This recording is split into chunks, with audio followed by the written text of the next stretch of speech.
السلام علیکم دوستو، ایک نئے ٹاپک کے ساتھ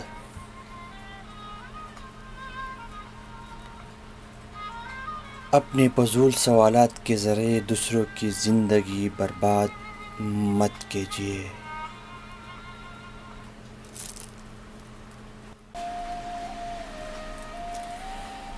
ایک نوجوان نے دوسرے سے پوچھا، آپ کہاں کام کرتے ہو؟ اس نے جواب دیا، فلاں دکان پر۔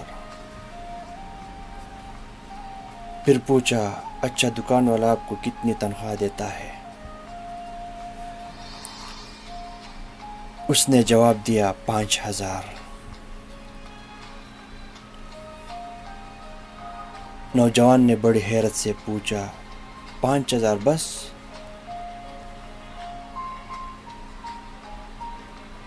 اتنے میں کیسے تمہارا گزارا ہوتا ہے؟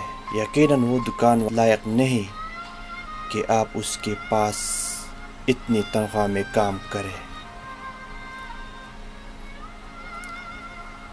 دوستو، اسی دن سے اسے اپنے کام سے نفرت ہونے لگی۔ وہ دکان والے سے تنخواہ بڑھانے کی درخواست کرنے لگا۔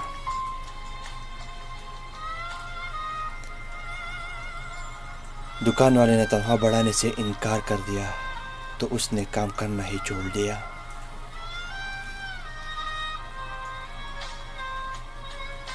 پہلے جو کچھ کماتا تھا اب اس سے بھی ہاتھ دھو کر بیٹھ گیا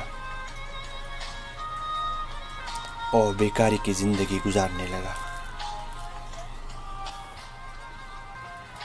ایک خاتون کے ہاں ولادت ہوئی۔ اس کی سہیلی اس مبارک موقع پر اس سے پوچھتی ہے،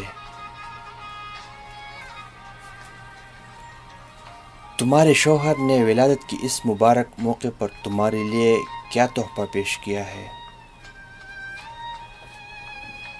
اس خاتون نے جواب دیا، کچھ بھی نہیں۔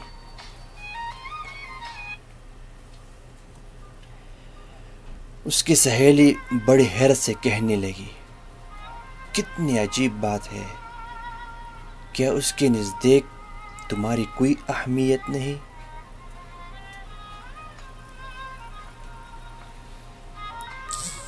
اس کی سہیلی الفاظ کا یہ بارود اس پر ڈال کر چلتی بنی۔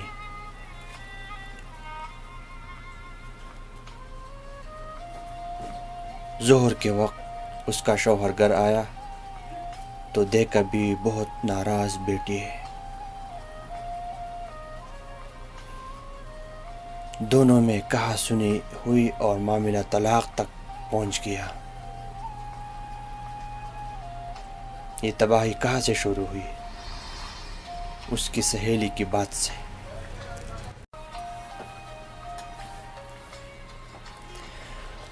بیان کیا جاتا ہے کہ ایک باپ تھا، بڑے سکون و اطمینان بھری زندگی گزار رہا تھا۔ کسی نے اس سے کہا کہ تمہارا بڑا بیٹا تمہاری خیریت پوچھنے نہیں آتا۔ کتنی عجیب بات، آخر اس کے پاس کیا مجبوری ہے؟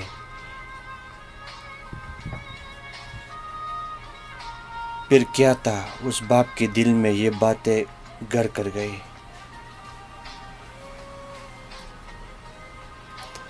اور اسی دن سے اس کی پرسکون والی زندگی تباہ ہو گئی۔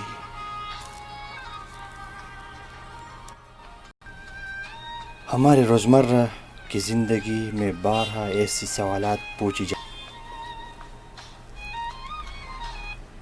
جو دیکھنے میں بڑے معصوم سے لگتے ہیں، مگر وہ حقیقت میں زندگی کو تباہ و برباد کر دیتے ہیں۔ مثال کے طور پر، آپ کے پاس یہ کیوں نہیں؟ آپ وہ فلاں چیز کیوں نہیں خرید لیتی؟ آپ یہ اذیت بھری زندگی کیسے جی رہے ہیں؟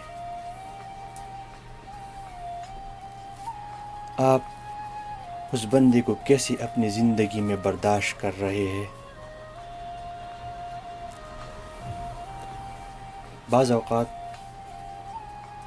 ہم اس طرح کے سوالات نادانی میں ہو یا بطور تفریح کر بیٹھتے ہیں، لیکن شاید ہمیں نہیں معلوم کہ یہ سوالات مخاطب کے دل میں کتنا گہرا زخم دے جاتے ہیں۔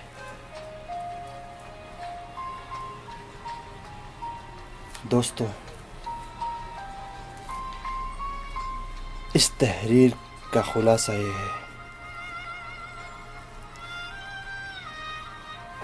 کہ کسی کی زندگی تباہ کرنے کا سبب نہ بنو۔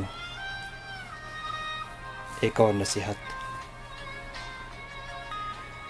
جب کسی کے گھر میں داخل ہو تو ایک آندھے کی طرح،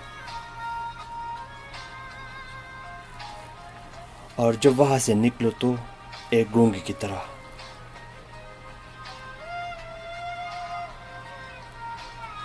سننے کا شکریہ۔